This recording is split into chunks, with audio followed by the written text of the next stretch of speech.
Pernah nggak sih kalian ngerasa uang habis begitu aja, padahal baru gajian seminggu yang lalu?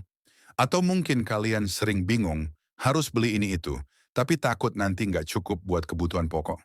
Tenang, kamu nggak sendiri. Di video ini kita akan ngobrol bareng tentang gimana cara kita bisa memanage uang dengan bijak, sambil tetap bisa membeli hal-hal yang memang kita butuhkan. Semuanya dimulai dari satu kata penting, kesadaran. Kita harus sadar dulu, kemana aja sih uang kita selama ini pergi. Coba deh satu kali aja, catat setiap pengeluaran selama seminggu.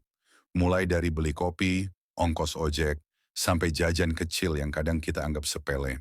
Dari situ, kita bisa lihat pola pengeluaran kita dan tahu mana yang sebenarnya penting dan mana yang bisa dikurangi.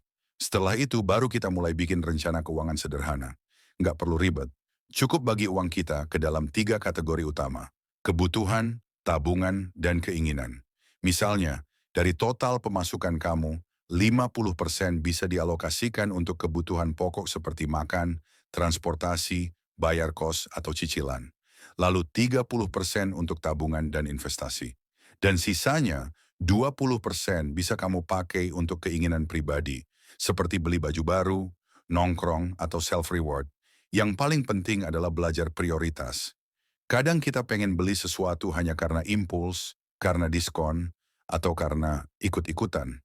Tapi sebelum beli, tanya ke diri sendiri. Aku butuh atau cuman pengen?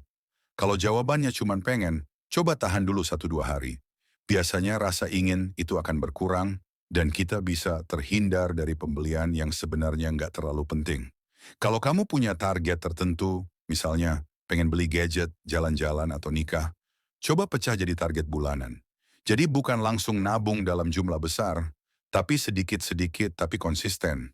Misalnya, nabung Rp100.000 per minggu selama 6 bulan bisa jadi awal yang bagus banget loh. Karena mengatur uang itu bukan soal banyaknya penghasilan, tapi soal bagaimana kita mengelola yang kita punya.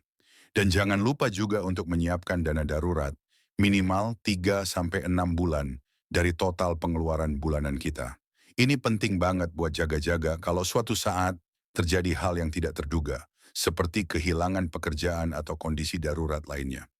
Ingat, mengatur keuangan bukan berarti kamu nggak boleh menikmati hidup, tapi justru agar kamu bisa menikmati hidup dengan tenang, tanpa harus stres mikirin tagihan atau kekurangan dana di akhir bulan. Jadi belilah yang memang kamu butuhkan. Kalau ada sisa, barulah kamu belanjakan untuk hal-hal yang menyenangkan, bukan sebaliknya. Dan terakhir, ingat ya, uang itu cuma alat.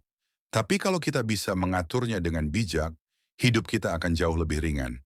Nah, kalau kamu suka dengan video ini, jangan lupa untuk like, share ke teman-temanmu yang juga pengen belajar ngatur uang, dan subscribe biar nggak ketinggalan tips bermanfaat lainnya. Yuk mulai kelola uangmu dari sekarang, bukan nanti. Money Sparkles.